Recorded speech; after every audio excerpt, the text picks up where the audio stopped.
In wake of the sudden plea deal that happened yesterday in the Kohberger case, I wanted to share with you 31 different instances where someone that was innocent pled guilty.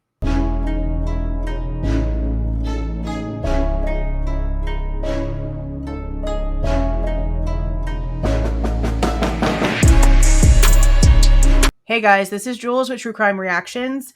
Disclaimer. Everything stated in this video is my opinion and my opinion only. And just like everything else in these cases we discuss here on this channel, everything is alleged. Okay, as soon as I got off of my members only live last night, well, tonight, but by the time that you're watching this last night, I went and Googled times people pled guilty when they were actually innocent, because so many people think that this actually means something.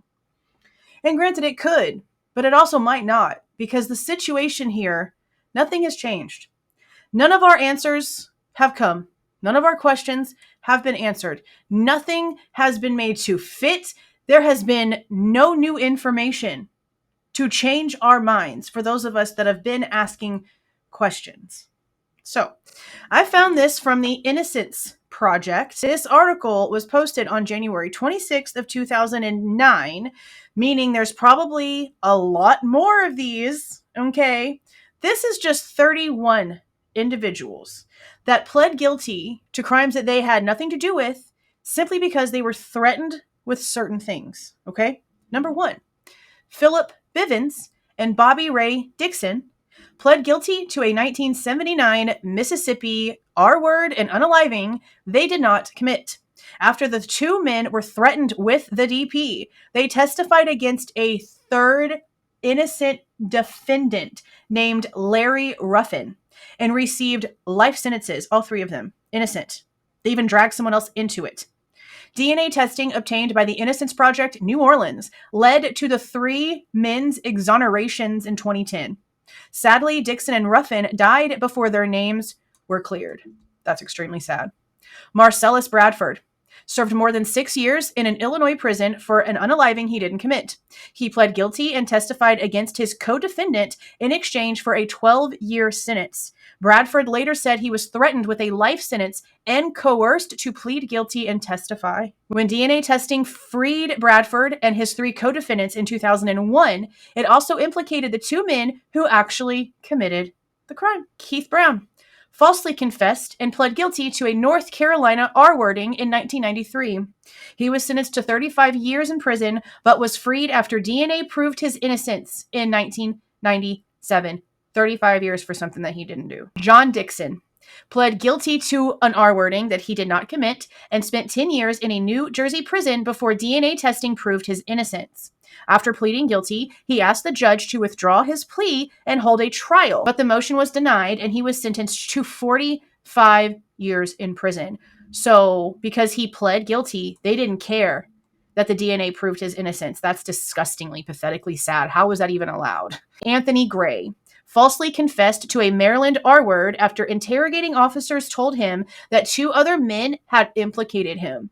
He would plead guilty and serve 7 years in prison before DNA testing proved his innocence. Okay, the next one. Eugene Hinton served 18 months in a Texas prison for a 1984 essay he did not commit. He pled guilty in exchange for an 18-month sentence and was freed after serving his sentence. Once free, Hinton continued to seek DNA testing in his case and finally obtained the test and proved his innocence in 2006. So even after he served his sentence, he was like, nah, y'all ain't sticking me with this black stain. Damn. Okay, the next one.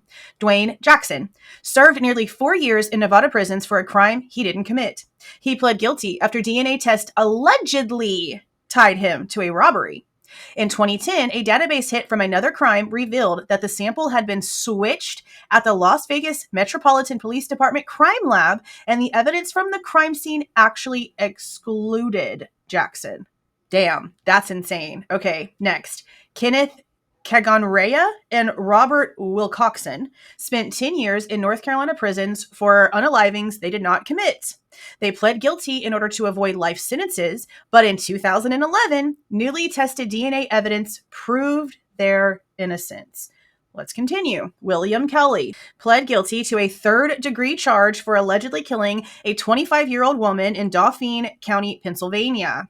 He served 2 years in prison before DNA testing linked another man to the killing, as well as to other ones, clearing him. He was freed in 1993. Dang. Okay. Michael Marshall pled guilty in 2008 to stealing a truck in Georgia after he was identified by an eyewitness. He was sentenced to 10 years in prison, but was freed in December of 2009 after DNA testing obtained by the Georgia Innocence Project proved his innocence and pointed to the identity of the real perpetrator.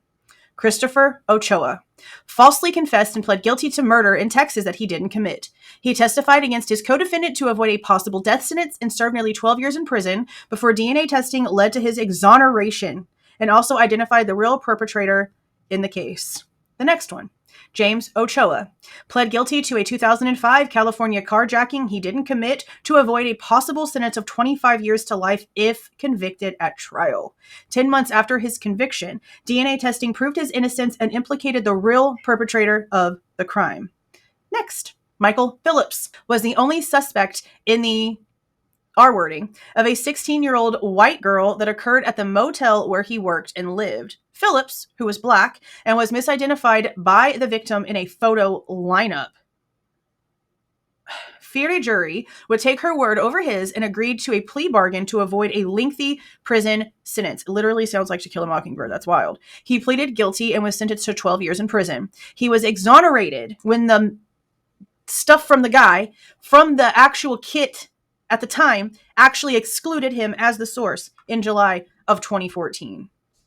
Wow. Okay. Next, Stephen Phillips was convicted of a string of essays in Texas in 1982 and 1983 that DNA now shows he did not commit. After a jury convicted him of 2 crimes based on eyewitness misidentification, Phillips pled guilty to 9 additional crimes to avoid what amounted to a life sentence. DNA testing finally led to his exoneration and pointed to the identity of the real perpetrator 25 years later. Dang, so like a serial one too. That's crazy. Rodney Roberts pleaded guilty to kidnapping after police said our victim picked Roberts out of a photo lineup. Again, that's a problem. Eyewitness testimony is a big problem. He was sentenced to 7 years in prison. In 2007, the case was remanded back to court, and the victim denied she picked any suspect out of a photo lineup. So she then was like, I didn't say it was anyone. They lied. Ooh, that's wild. In 2013, DNA testing was performed, which excluded Roberts from the crime. He was exonerated and released in March of 2014. Wow. Okay. Mandel Rogers was arrested in 1997 and charged in relation to 3 separate armed robberies and 1 armed robbery and SA. In 1999, he was convicted of 2 of the charges and took a plea for the other 2 for a reduced sentence of 12 years. 12 sure does seem to be the freaking magic number in like all of these, doesn't it? In 2010, DNA evidence from the SA was run through the CODIS DNA database and hit to another offender.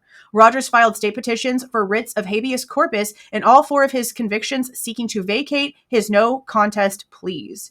Texas Court of Criminal Appeals granted the writ for and vacated the robbery and SA case, but denied the writs for the other 3.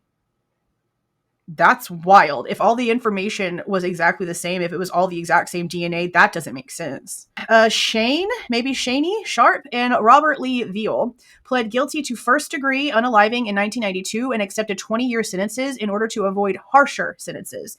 The 15-year-old Veal, a child, confessed without the presence of his parents or counsel, and Sharp confessed after 21 hours in custody.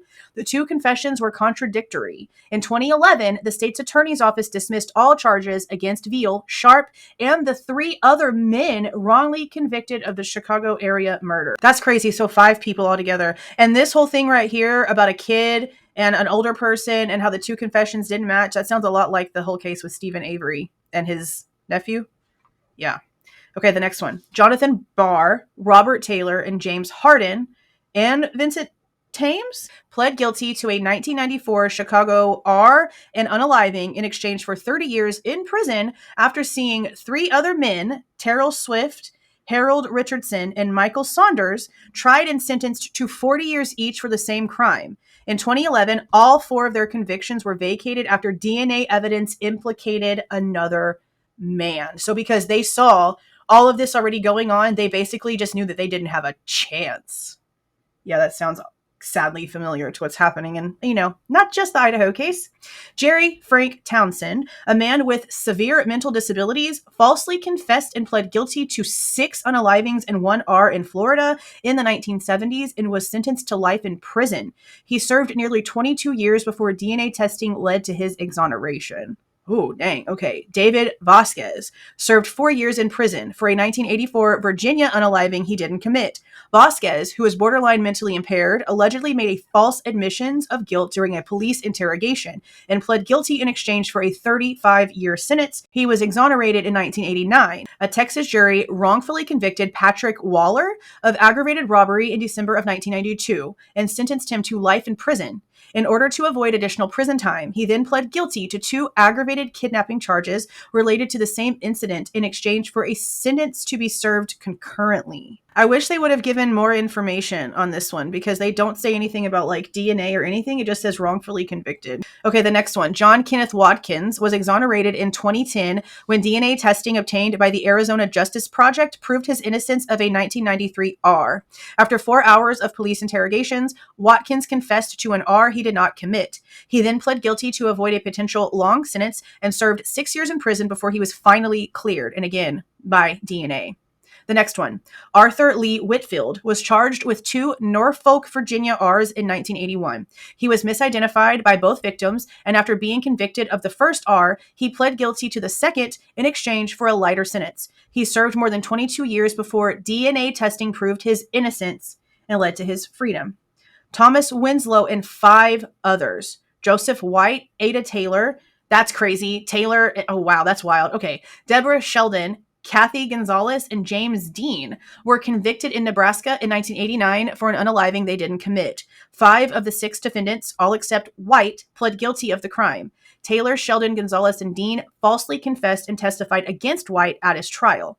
The 6 defendants were exonerated when DNA testing conducted in 2008 proved their innocence and pointed to the identity of the actual perpetrator. So 4 people confessed to something they did not do. And instead of coming clean and fighting it all together, they then took a weird route and even went against the other person who was saying, y'all are crazy. We didn't do any of this. What are you doing? That is wild. That's an insane story. Okay. And never mind, we've talked about Lukis Anderson. I'll put a link for that down in the description box where we went over his situation. And I mention him all the time. He was a homeless person who was accused of the unaliving, I guess you could say, of a man whose house was burglarized and the tape was left around his mouth and he basically died. Lukis Anderson's DNA was found underneath this man's fingernails. Okay? Fingernails. All right? And he, because of his lifestyle and how much consumption of things he took, he really thought that he just like blacked out and actually did it. He confessed. And for over 6 months, he was in jail as the guy who confessed to doing these things. It turned out that the same ambulance that picked him up the exact same night for passing out at a convenience store that took him to the emergency room where he was then admitted. He was a patient as this burglary was taking place. He had nothing to do with anything. But again, his DNA was on it. And for why? They shared the same ambulance. The same ambulance that took Lukis Anderson to the hospital then went to that scene. And that's how the DNA got transferred.